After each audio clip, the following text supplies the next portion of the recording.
Assalamualaikum warahmatullahi wabarakatuh. Kembali lagi di channel Berita Mistis. Untuk kisah kali ini masih ada sebuah cerita kiriman dari teman subscriber kita yang bernama Pancawala. Dan untuk kisahnya yaitu sebuah kisah yang berjudul Hantu Kosong, Dendam Arwah yang dituduh maling motor. Dan sebelum kita lanjut ke ceritanya, tekan dulu tombol like video ini dan jangan lupa tekan juga tombol subscribe channel ini. Dan nyalakan juga lonceng notifikasinya agar tidak ketinggalan cerita-cerita lainnya dari channel ini. Dan buat teman-teman yang punya pengalaman horor dan pengen dibawakan di channel ini, nanti teman-teman bisa hubungi langsung kontak admin kami yang sudah saya sertakan di kolom deskripsi. Dan seperti apa untuk kisah kali ini? Langsung saja kita masuk ke ceritanya.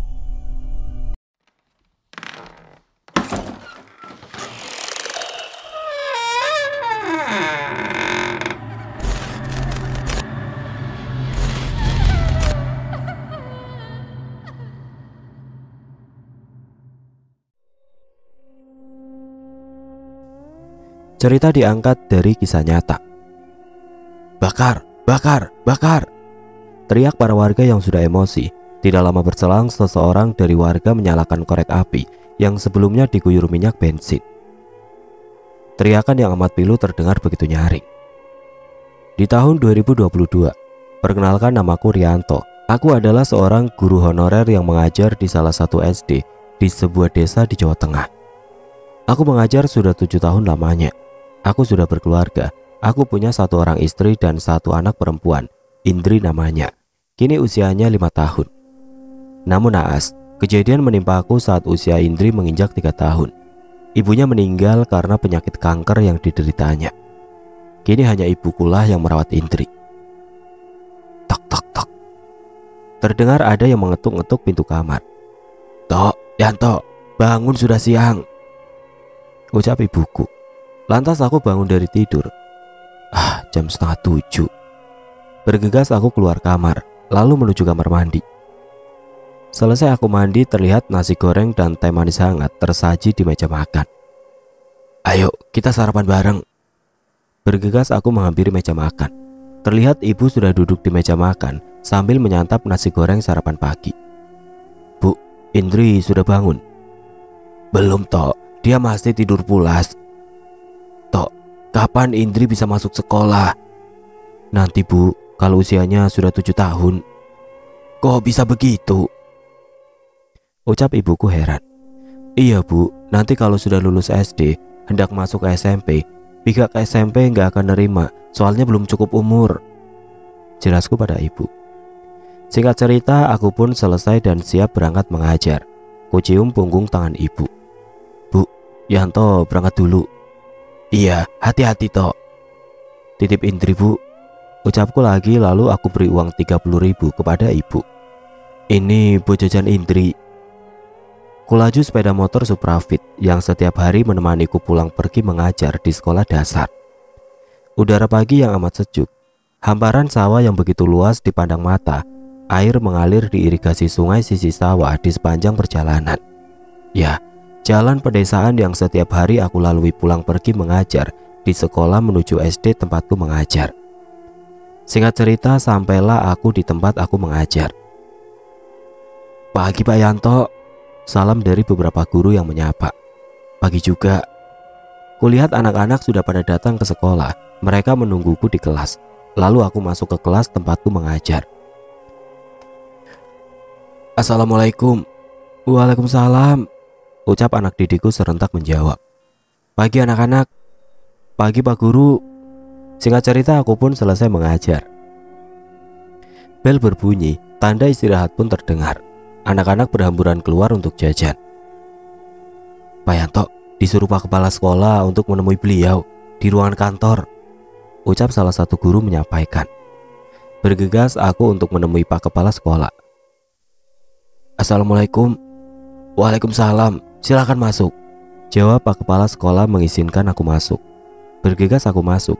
Terlihat Pak Kepala Sekolah sedang duduk di kursi, yang di depannya terdapat sebuah meja ruangan khusus Pak Kepala Sekolah. Cukup sejuk karena memasang AC. "Silakan duduk, Pak," ucap Pak Kepala Sekolah mempersilakanku duduk. "Terima kasih, Pak." Lantas aku duduk di kursi yang saling berhadapan dengan Pak Kepala Sekolah yang terhalang oleh meja. Ini Pak, ada surat dari Departemen Pendidikan. Silakan dibaca. Ucap Pak Kepala Sekolah sambil menyodorkan sebuah kertas yang dibalut amplop. Kuambil kertas yang dibungkus amplop yang disodorkan Pak Kepala Sekolah, lalu kubaca isi surat itu. Alhamdulillah, ucapku dengan senang.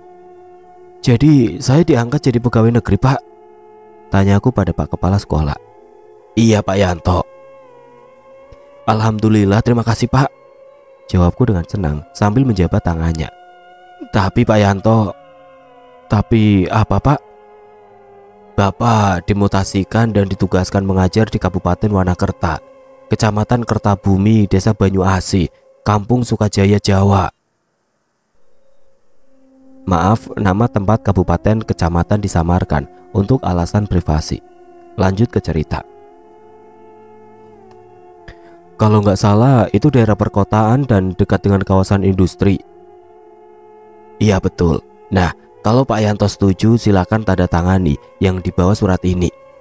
Sejenak aku berpikir. Nanti saya pikir-pikir dulu Pak. Baik, saya tunggu jawaban Pak Yanto. Saya kasih waktu 3 hari, ucap Pak Kepala Sekolah. Ya kalau begitu saya pamit dulu Pak. Mau lanjut ngajar anak-anak, ucapku sambil pamit. Ya silakan. Lanjut aku mengajar lagi di kelas, kini pelajaran matematika. Singkat cerita, bel bunyi, tanda pulang sekolah pun berbunyi. Aku masukkan semua peralatan mengajarku ke dalam tas. Dan aku masukkan lagi buku agenda pelajaran dan daftar absen anak-anak ke dalam laci meja pengajarku dan aku kunci. Bergegas aku pulang. Tidak lupa aku absen dulu di kantor biasa para guru. Terlihat di sana para guru sedang mengantri untuk absen jadwal pulang. Aku pun ikut mengantri. Udah selesai Pak mengajarnya? Tanya salah seorang guru. Wanita, Bu Dewi namanya. Udah Bu Dewi. Kapan Pak punya istri lagi? Belum kepikiran Bu, jawabku pada Bu Dewi. Oh ya udah Pak, saya duluan, jawab Bu Dewi sambil pamit pulang. Singkat cerita, aku pun pulang naik motor. Di perjalanan pulang aku kepikiran apa yang dikatakan Bu Dewi. Ya memang benar, hidupku terasa sepi tanpa seorang istri. Tapi aku berpikir lagi, mana ada yang mau. Seorang duda punya anak 1 dan gaji seorang guru honorer. Pas-pasan pula. Tibalah aku di rumah, terlihat Indri anakku menunggu kedatanganku pulang. Ayah udah pulang, ucap Indri dengan wajah gembira. Bergegas aku turun dari motor, lalu masuk ke rumah seperti biasa. Indri mencium punggung tanganku, aku pun mengelus-ngelus kepalanya. Ayah, masa si Lili tadi bandel banget, masa mainan Indri direbut? Keluh Indri padaku. Anak ayah, mainnya bareng, ya jangan berantem. Lalu muncullah ibu dari arah dapur sambil membawa masakan. Bergegas aku menghampiri ibu, lalu mencium punggung tangan ibuku. Kamu udah pulang Tok? Udah Bu. Ya udah, mari kita makan siang dulu. Ibu masak balado jengkol kesukaan kamu. Bu, emang Indri tadi berantem lagi? Iya, sudahlah. Namanya juga anak-anak, nanti juga akur lagi. Ayah, Indri pingin boneka Dora. Iya nanti ayah beliin kalau udah gajian, jawabku sambil mengelus-ngelus rambutnya. Indri makan dulu ya, nanti ayah suapin. Nggak mau, pengen disuapin sama nenek, ucap Indri sambil semberut. Jangan manja, kasihan nenek lagi makan, jawabku sambil melotot. Indri anakku pun menurut. Aku pun menyuapinya. Aku pun menyuapi Indri, anak semata wayangku. Kulihat ia anak yang lucu dan lugu. Namun sayang, ia kurang belayan kasih sayang seorang ibu. Semenjak ditinggal pergi ibunya, meninggal 3 tahun yang lalu. Tidak terasa air mataku menetes. Singkat cerita, aku akhiri makan siangku. Bu, iya Toh, ada apa? Tadi Yanto di sekolah dapat surat dari Departemen Pendidikan. Yanto baca, Yanto diangkat jadi pegawai negeri. Alhamdulillah, doa ibu akhirnya terkabul nak, jawab ibuku dengan gembira. Tapi Bu, Yanto dimutasikan, dipindah tugaskan ke daerah lain, mungkin sangat jauh, terangku menjelaskan. Sejenak ibu terdiam. Lantas, kamu akan ninggalin ibu nak? Tanya ibu. Ya enggak lah Bu, kalau ibu mau, Ibu bisa ikut sama Yanto. Aduh, bingung. Lagian Bu, Ibu sudah tidak punya siapa-siapa lagi di sini semenjak ayah pergi. Sedangkan Mbak Dewi ikut suaminya ke Jakarta. Baiklah, Ibu akan ikut sama kamu nak. Tapi bagaimana dengan rumah ini? Tanya ibu bingung. Kan bisa dikontrakan Bu. Oh iya ya. Baiklah, aku akan temui lagi Pak Kepala Sekolah dan menandatangani surat itu. Tidak terasa waktu begitu amat singkat sudah sore dan azan maghrib pun berkumandang. Bergegas aku mandi. Selesai mandi aku langsung OTW ke masjid untuk menjalankan sholat maghrib. Selesai sholat maghrib aku pun pulang ke rumah. Terlihat ibu juga Indri duduk di meja makan menunggu untuk makan malam bersama. Selesai makan malam seperti biasa aku sekeluarga nonton TV di ruang tamu sampai jam 9 malam. Sekarang ini banyak kasus tindak kriminal, begal, curanmor, perampokan dan lain-lain, ucap ibuku membuka obrolan. Ya begitulah Bu, karena sempitnya lapangan pekerjaan, pengangguran merajalela. Makanya kamu harus bersyukur Tok, jadi guru honorer walau gaji pas-pasan. Iya Bu, Yanto selalu dengar nasihat yang ibu ucapkan. Kulihat Indri menguap, tanda ia mulai ngantuk. Indri ngantuk sayang. Iya ya, Indri pengen bobo. Ayo bobo, ayah kelonin. Nggak mau, pengen tidur sama nenek. Ya udah Tok, ibu mau tidur dulu, udah ngantuk, ucap ibuku tiba-tiba menimpali. Masuklah Indri sama ibu ke kamar ibu. Tinggal aku sendiri di ruang tamu. Begitu asiknya aku menonton TV. Tidak terasa aku pun mulai mengantuk. Kulihat jam dinding menunjukkan pukul 9:30. Kumatikan TV. Tok tok tok. Terdengar ada yang mengetuk-ngetuk kaca jendela. Siapa malam-malam begini yang bertamu? Bergegas aku mengecek. Kulihat melalui kaca jendela, kosong. Tidak ada siapa-siapa. Bergegas aku masuk ke kamar karena aku mulai mengantuk. Kurebahkan badan di atas ranjang. Bakar, bakar, bakar. Terdengar warga mulai emosi. Ada yang sambil menendang, memukul. Terlihat seseorang yang sudah babak belur, wajahnya berlumuran darah. Lalu seseorang menuangkan minyak bensin ke orang itu.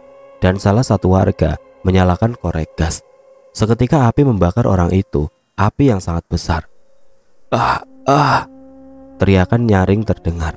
Terlihat pemandangan yang amat memilukan. Orang itu terbakar. Tidak ada satupun di antara kerumunan warga yang menolong orang itu. Mereka para warga hanya menonton orang yang terbakar itu. Mampus lo, mati kau, dasar bajingan. Aku tersentak bangun. Peluk keringat membasahi tubuh. Kulihat jam dinding. Waktu menunjukkan pukul 3 pagi. Haus rasanya, kerongkongan ini sangat kering. Bergegas aku keluar kamar. Tak, tak. Tiba-tiba mati lampu. Suara kilat menyambar. Tidak berselang lama hujan pun turun. Begitu deras. Dalam posisi gelap aku meraba-raba hendak mencari ponsel. Terdengar suaranya sangat parau. Aku terdiam. Jantungku berdetak kencang. Tep. Selang beberapa menit, lampunya menyala lagi. Buru-buru aku pergi ke dapur untuk minum dan lanjut tidur kembali. Suara ayam jago terdengar, burung-burung berkicau seperti saling menyapa. Matahari terbit dari ufuk timur. Suasana pagi yang begitu amat sejuk. Para petani pagi-pagi mereka sudah pergi ke ladang. Suasana pedesaan yang amat asri. Terlihat gunung guntur. Tampak kokoh berdiri diselimuti kabut. Aku pun terbangun dari tidur. Kulihat jam dinding. Waktu menunjukkan pukul 6:30 pagi. Kurentangkan tubuhku. Bergegas aku ke kamar mandi. Selesai mandi seperti biasa, sarapan pagi sudah mulai tersaji. Ya, nasi goreng dan kerupuk. Kulihat ibu sedang cuci piring di dapur. Bu, Yanto duluan sarapan ya. Monggo nak, jawab ibu menimpali. Terlihat ibu jalan menghampiri. Buru-buru amat Tok, padahal ini masih pagi, tanya ibuku. Enggak Bu, soalnya Yanto mau nandatangani surat yang dari Pak Kepala Sekolah itu. Oh ya udah kalau begitu. Selesai sarapan nasi goreng, bergegas aku memakai sepatu. Tok, sapa ibu. Iya Bu. Kapan kamu mau cari istri lagi? Sudah 2 tahun kamu menduda. Belum kepikiran Bu. Sebenarnya aku kasihan sama Indri semenjak ia ditinggal oleh ibunya meninggal karena penyakit kanker payudara. Tapi apalah daya, mana ada yang mau sama duda anak satu. Sedangkan gajiku sebagai guru honorer pas-pasan tidak mampu mencukupi kebutuhan keluargaku. Untuk itu aku mencari pekerjaan sampingan menjadi buruh tani. Ya, sehabis pulang mengajar di SD jam 12, aku pun langsung ke ladang untuk jadi buruh tani di sawah orang. Rasa letih dan capek tidak aku rasakan. Itu demi mencukupi kebutuhan keluargaku. Apalagi sekarang ibu sudah jadi tanggung jawabku semenjak ayah meninggal. Sebenarnya ibu ditawari untuk tinggal bersama Mbak Dewi, kakak sulungku, yang kini ikut suaminya jauh di sana, tepatnya di Jakarta. Tapi ibu menolaknya karena rumah yang aku tinggali saat ini warisan mendiang ayahku. Katanya rumah ini menyimpan banyak kenangan yang membuat ibu betah tinggal di sini. Kubuka pintu ruangan Pak Kepala Sekolah. "Silakan duduk, Pak," ucap Pak Kepala Sekolah. "Begini, Pak, saya sudah siap untuk mengajar di luar daerah." Pak Kepala Sekolah memberikan surat yang dari Departemen Pendidikan itu. "Ini, Pak, silakan tanda tangani yang di bawah tulisannya." Lantas ku tanda tangani surat itu. "Selamat Pak Yanto, sekarang Anda resmi jadi pegawai negeri," ucap Pak Kepala Sekolah. "Kalau boleh tahu alasannya kenapa saya dimutasikan, Pak?" tanyaku penasaran. "Jadi begini Pak Yanto, Bapak di sana menggantikan guru yang lain. Guru itu bernama Pak Heri. Namun naas Pak, beliau Pak Heri meninggal dunia akibat kecelakaan lalu lintas sewaktu berangkat mau mengajar," terang Pak Kepala Sekolah menjelaskan. "Jadi kapan Pak saya mulai harus berangkat ke sana?" "Hari Senin Pak, Pak Yanto harus tiba di sana." "Oh siap Pak." "Nanti setelah di sana gaji Bapak akan naik. Bapak akan menerima gaji 4 juta per bulan." "Besar juga ya Pak?" "Ya begitulah Pak. Selamat ya Pak Yanto, akhirnya diangkat juga jadi pegawai negeri." "Iya terima kasih Pak." "Jadi Bapak harus berangkat hari Minggu. Nanti akan ada orang dari pihak Departemen Pendidikan yang akan mengantar Bapak ke kampung Sukmajaya, di mana lokasi SD tempat Bapak mengajar di sana juga. Pak Yanto akan tinggal di rumah dinas. Rumah dinas itu dekat dengan SD tempat Bapak mengajar," terang Pak Kepala Sekolah menjelaskan. "Ya sudah Pak, kalau begitu saya pamit dulu, mau ke kelas lanjut mengajar anak-anak lagi," ucapku pamit. Bergegas aku ke kelas lagi. Oh berarti aku harus berangkat dari rumah hari Sabtu jam 5 sore. Nanti sampai di sana pagi hari Minggu. Aku harus merencanakan dari awal kepindahanku ke kampung Sukmajaya, soalnya tempat mengajar nanti cukup jauh. Bergegas aku ke kelas. Singkat cerita, bel tanda pulang pun berbunyi. Seperti biasa aku pun beres-beres dulu dan lanjut pulang. Setibanya di rumah lanjut makan siang. Oh ya, sebaiknya aku telepon Pak Kepala Sekolah. Tidak lama telepon pun diangkat. "Halo," ucapku melalui telepon. Terdengar jawaban dari telepon. "Dengan siapa ini?" "Saya Yanto." "Oh Pak Yanto. Ini sama Pak Kepala Sekolah kan?" tanyaku via handphone. "Oh iya betul, saya sendiri." "Jadi begini Pak, saya akan berangkat dari Sabtu jam 5 sore. Nanti tolong kasih tahu orang yang mau ngantar dari pihak Departemen Pendidikan." Iya, nanti saya hubungi." "Ya terima kasih Pak." Dan telepon pun aku tutup. "Jadi kita mau berangkat hari Sabtu sore toh?" tanya ibu yang tiba-tiba muncul dari arah dapur. "Iya Bu, soalnya jaraknya jauh.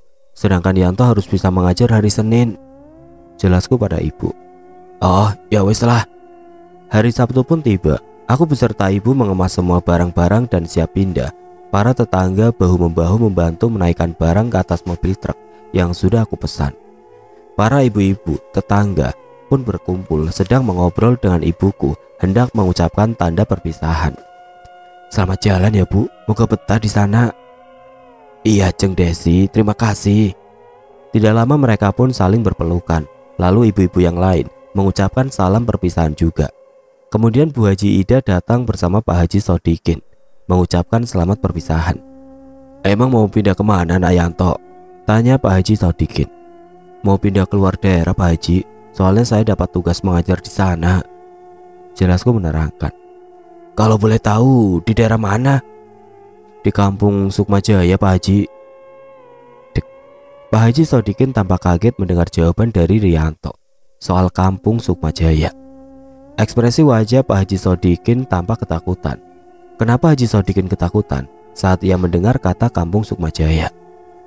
22 tahun yang lalu, ia menjadi saksi bisu peristiwa tragedi pilu seorang maling motor yang diajar massa dan dibakar hidup-hidup hingga ajal menjemputnya. Sewaktu beliau masih muda, ia merantau di mana daerah itu kawasan yang akan jadi tujuan Rianto tugas mengajar. Waktu itu ia berdagang, jualan bakso keliling dari satu kampung ke kampung lainnya, dan tragedi itu terjadi di dekat pasar. Teringat ia akan masa lalunya sewaktu jualan bakso. Flashback ke tahun 2001. Kali ini cerita diambil dari sudut pandang Pak Haji Sodikin. Aku keluar berjualan bakso keliling dari satu kampung ke kampung lainnya, sambil berjalan mendorong gerobak bakso. Terbayang di pikiran kejadian 2 hari yang lalu. Kulihat maling motor itu terbakar sekujur tubuhnya. Kulit kepalanya mengelupas, bola matanya keluar dari tempatnya. Teriakan nyaring terdengar amat pilu. Sebenarnya sebelum terbakar parah, aku ingin mengguyurnya dengan air, namun salah seorang menahanku. Jangan ikut campur, ucap seorang pria yang menahanku. Tapi saya kasihan, Kang. Emang, kalau mau menolongnya, nanti Mamang disangka komplotannya. Apa Mamang mau bernasib sama seperti dia, diajar massa dan dibakar warga? Bener juga sih, ucapku ketakutan. Warga sudah muak, Mang. Sering terjadi kasus maling motor. Jelas salah seorang, ternyata ia pedagang juga sepertiku. Namun ia penjual es kelapa. Kasihan juga ya, padahal kenapa nggak dibawa ke kantor polisi, biar pihak berwajib menanganinya. Jangan main hakim sendiri, gumamku sambil mendorong gerobak bakso. Selang beberapa menit terlihat seorang perempuan berdiri. Ia melambaikan tangan. Mang, bakso Mang, ucap seorang perempuan yang berdiri di tempat agak gelap. Bergegas aku menghampiri cewek yang beli tadi. Berapa porsi, Neng? Tanyaku pada sang pembeli. 1 porsi saja, Mang. Dibungkus apa makan di sini, Neng? Di sini aja, Mang. Kubuatkan semangkuk bakso pesanannya. Selesai membuat sepiring bakso, kuambil kursi plastik yang ditaruh di atas gerobak bakso. Duduk, Neng, tawarku pada sang pembeli. Lalu ia duduk sambil makan bakso. Aku berdiri sambil menghitung uang hasil jualanku keliling tadi, dalam posisi membelakangi sang pembeli. Tercium bau seperti daging terbakar, mirip bakar sate daging sapi. Namun begitu menyengat, bulu kuduku mulai berdiri. Mang, tahu nggak kejadian maling motor yang dibakar massa itu? Tanya sang pembeli cewek. Oh iya, kasihan ya Neng. Padahal bawa saja ke kantor polisi, biar pihak berwajib yang menangani, ucapku lagi. Apa wajahnya mirip ya sama saya? Ucap cewek sang pembeli. Jantungku berdetak. Sontak aku kaget mendengar ucapan sang pembeli.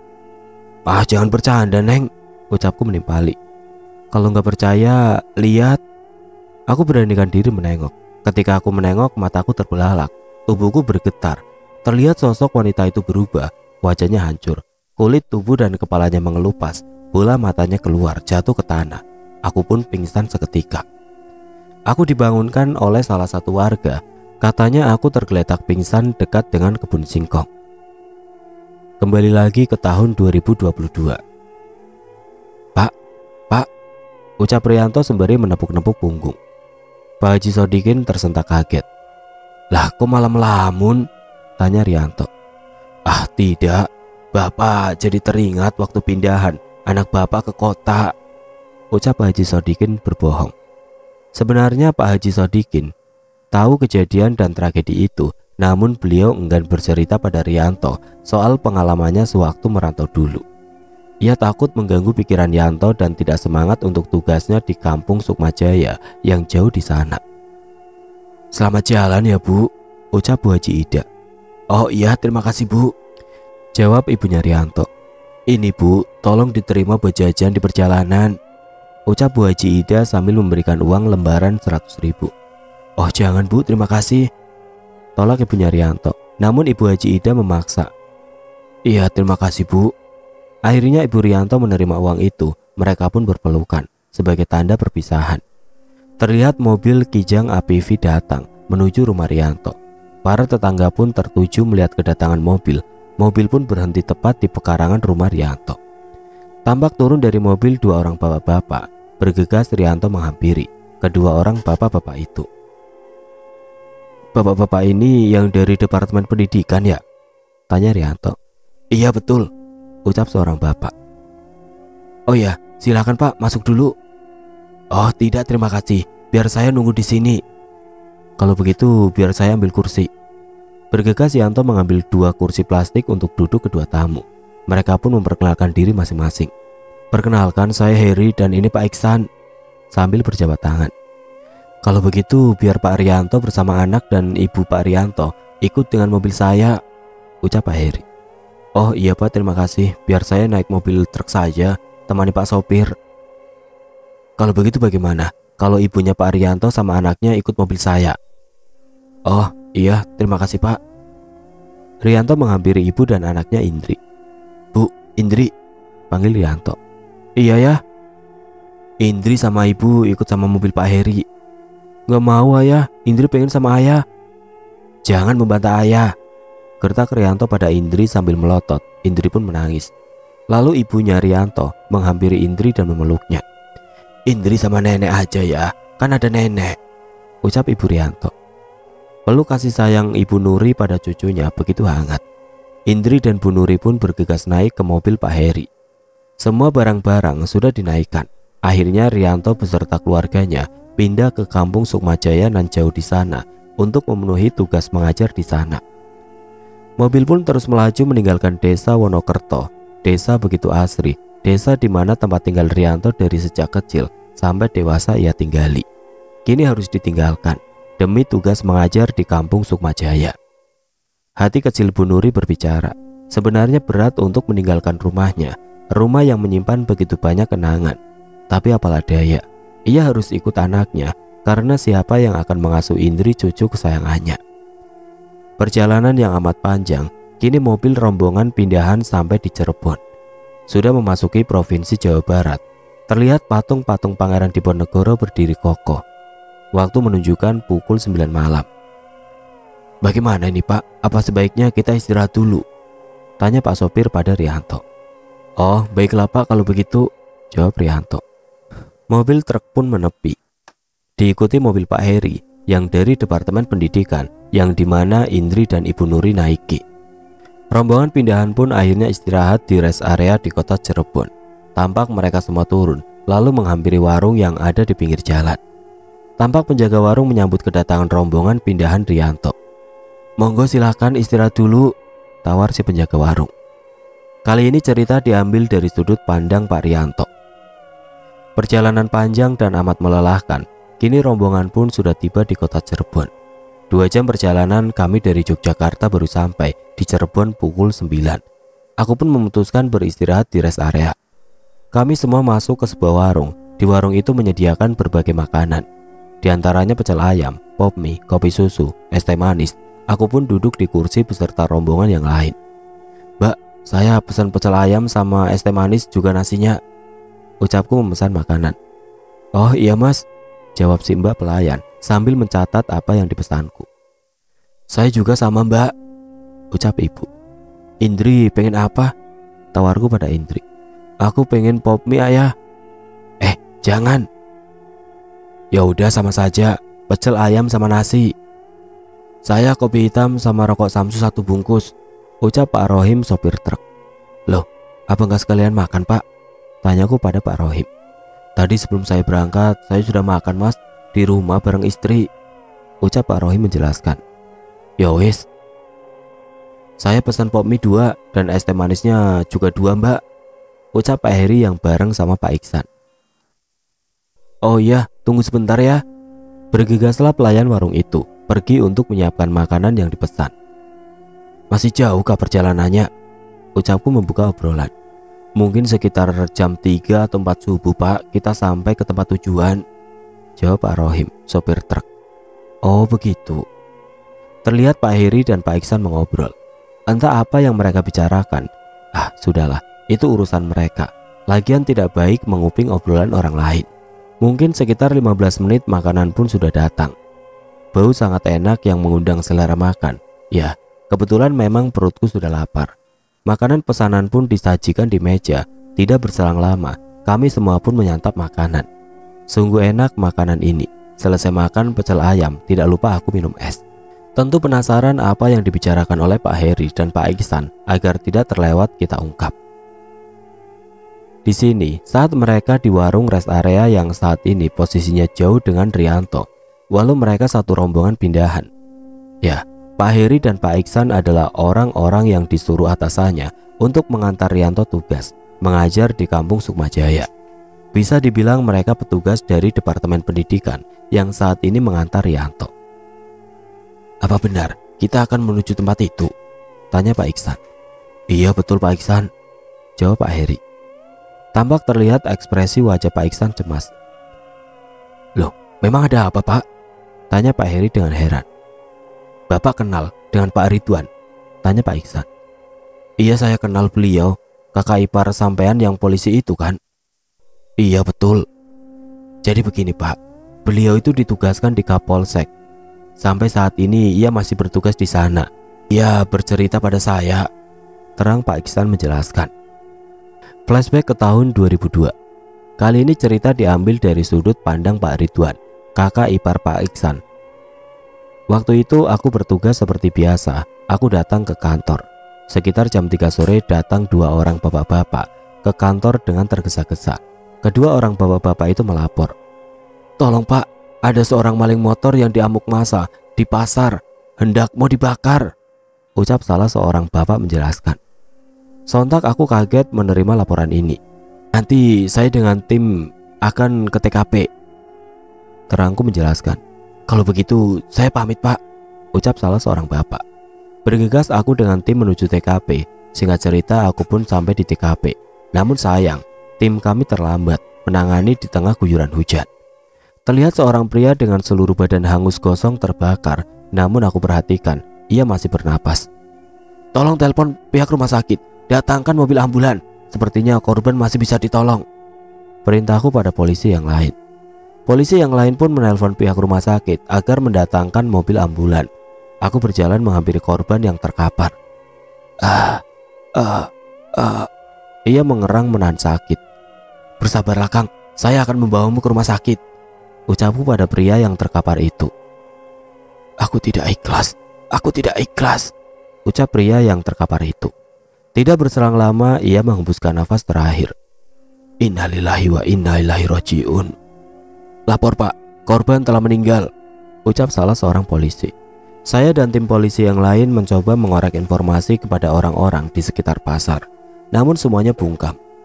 Saya tidak tahu. Hanya itu jawaban dari mereka. Tidak berselang lama mobil ambulan pun datang.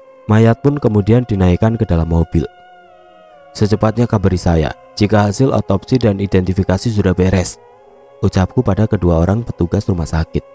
Baik Pak, ucap salah seorang dari mereka. Tidak berselang lama mobil membawa mayat menuju rumah sakit.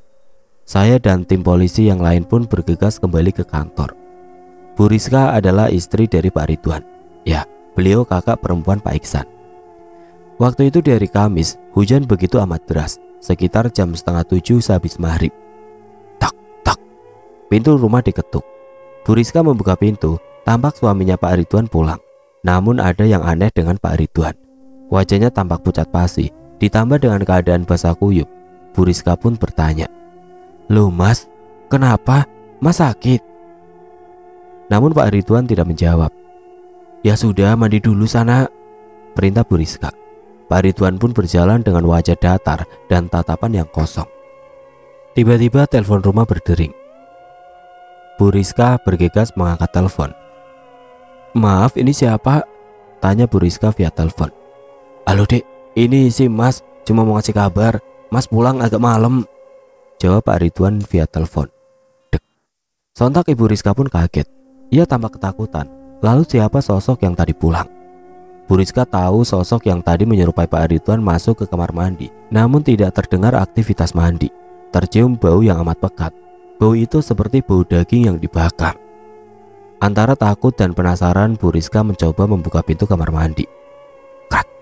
Pintu kamar mandi pun dibuka. Sontak Bu Rizka kaget. Matanya terbelalak. Bu Rizka tampak mematung menyaksikan apa yang dia lihat. Sosok makhluk dengan keadaan gosong seperti terbakar. Kulit di kaki, tangan, dan wajahnya tampak mengelupas. Ia melotot tajam pada Bu Rizka. Semakin dilihat, satu bola matanya keluar dari tempatnya dan jatuh. Pluk. Terdengar bunyi bola mata yang jatuh. Ingin Bu Rizka berteriak, namun suaranya seperti tertahan. Bu Rizka akhirnya pingsan tidak sadarkan diri. Aku pulang jam 9 malam karena pekerjaan hari ini sangat padat. Ditambah peristiwa kasus maling motor yang dibakar massa. Hasil otopsi dan identifikasi, alamat korban Kampung Sukmajaya bernama Pian Rustama. Nanti dari pihak rumah sakit akan membawa jenazah, besok katanya ke alamat yang dituju. Tok tok, pintu rumahku diketuk. Dek, dek. Aku coba memanggil istriku, namun tidak ada jawaban. Ku coba membuka pintu. Krak. Gagang pintu dibuka, ternyata tidak dikunci. Aku melangkah masuk ke dalam rumah. Astagfirullah. Sontak aku kaget melihat istriku tergeletak pingsan di dekat pintu kamar mandi. Aku mencoba mencari minyak kayu putih. Kutemukan kayu putih di lemari ruangan. Aku buka tutup minyak kayu putih. Aku dekatkan pada hidung istriku. Tidak berselang lama istriku sadar. Ia memelukku sambil menangis. Mas, aku takut, ucap istriku sambil menangis. Tenang, tenang dek. Kulangkahkan kaki mengambil air putih. Minum dulu dek, sambil kusodorkan segelas air putih. Memang ada apa dek? Kenapa kamu pingsan? Istriku pun menceritakan kronologi kejadian kenapa dia pingsan. Aku cukup bergidik ngeri mendengar kejadian yang dialami istriku. Ya sudah dek, lebih baik kita makan bareng. Kebetulan mas lapar. Iya mas, aku juga lapar. Dari tadi aku nungguin kamu.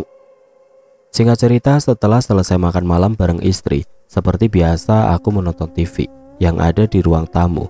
Kunyalakan TV. Headline News. Berita kali ini.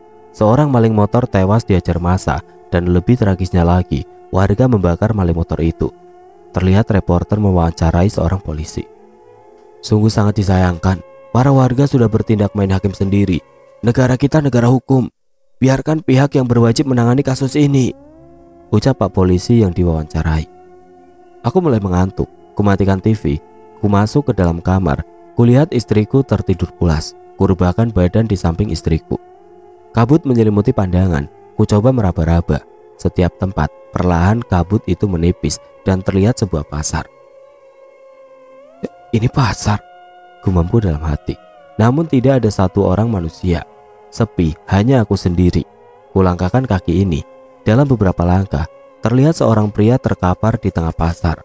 Kupincingkan mata, aku perhatikan pria yang terkapar itu. Sontak aku kaget. Pria itu korban maling motor yang dibakar warga. Perlahan mata pria itu terbuka. Ia bangun lalu menghampiriku. Ia menangis, namun air mata yang menetes di pipinya itu darah. Dengan suara yang begitu lirih, terdengar pria itu berbicara. Aku tidak bersalah, aku tidak bersalah, aku tidak ikhlas, aku tidak ridho. Lantas mataku pun terbuka. Sial, cuma mimpi, gumamku dalam hati. Kembali lagi ke tempat Rianto beserta keluarganya yang pindahan ke Kampung Sukmajaya. Oh, jadi begitu toh Pak Iksan. Ngeri juga ya ceritanya, ucap Pak Heri mendengarkan cerita dari Pak Iksan. Iya betul, Pak Ridwan bercerita pada saya sewaktu mudik lebaran ketika kumpul keluarga di rumah Mbak Warsi ibu saya di Sleman, Yogyakarta. Ya memang kebetulan saya dari Sleman, terang Pak Iksan menjelaskan. Tapi ingat Pak Iksan, jangan ceritakan pada Mas Rianto ya, ucap Pak Heri sambil berbisik. Alasan Pak Heri melarang Pak Iksan bercerita pada Rianto karena tidak ingin membuat takut Rianto dan jadi tidak semangat untuk tugas mengajar di Kampung Sukmajaya. 1 jam sudah rombongan pindahan beristirahat di rest area. Rianto berdiri lalu bergegas menuju kasir untuk membayar makanan yang dipesan tadi. Jadi semuanya berapa mbak? Tanya Rianto pada kasir warung. Pecel ayam plus nasi putih 3 porsi, jadi 75.000 pak, jawab kasir warung. Lantas Rianto mengambil dompet di saku celananya, namun Pak Heri menghampiri kasir. Udah Mas Rianto, gak usah bayar, biar semua sekalian saya yang bayar, jawab Pak Heri. Gak usah Pak Heri, jadi ngerepotin, tolak Rianto, namun Pak Heri memaksa. Ya sudah tuh Pak, terima kasih, ucap Rianto dengan senang. Jadi semuanya berapa mbak? Tanya Pak Heri. Pecel ayam plus nasi putih 3 porsi, pop mie 2 porsi, es teh manis 5 gelas, dan kopi hitam 1 gelas, rokok Samsu sebungkus, Jadi totalnya 150.000 Pak. Lantas Pak Heri pun mengambil uang di dompetnya yang disimpan di saku celana panjangnya. Nampak uang 200.000 diberikan pada kasir warung. Si mbak penjaga pun memberikan uang kembaliannya 50.000. Ini Pak kembaliannya, terima kasih, ucap si mbak penjaga. Lalu tiba-tiba Indri menghampiri Rianto. Ia bergelajut manja memegang tangan ayahnya. Ayah, Indri ngantuk. Ya udah sana duluan masuk mobil. Pak Heri menghampiri Indri dan memberikan uang 50.000 tadi pada Indri. Aduh Pak, gak usah, jadi malu saya. Gak apa-apa Mas Rianto, jawab Pak Heri. Indri, ayo bilang makasih sama Om. Makasih Om, jawab Indri pada Pak Heri dengan senyum manis. Anak seumuran Indri memang lagi lucu-lucunya melihat Indri mengingatkan pada putrinya, anak Pak Heri sewaktu masih kecil, yang kini sudah beranjak remaja, sudah menginjak kelas 1 SMA. Kelak kalau sudah lulus sekolah SMA, rencana Pak Heri akan melanjutkan kuliah di Yogyakarta. Oke teman-teman, sampai di sini dulu ceritanya. Nantikan kelanjutan kisah ini di video berikutnya. Agar tidak ketinggalan, klik tombol subscribe channel ini dan nyalakan lonceng notifikasinya. Wassalamualaikum warahmatullahi wabarakatuh.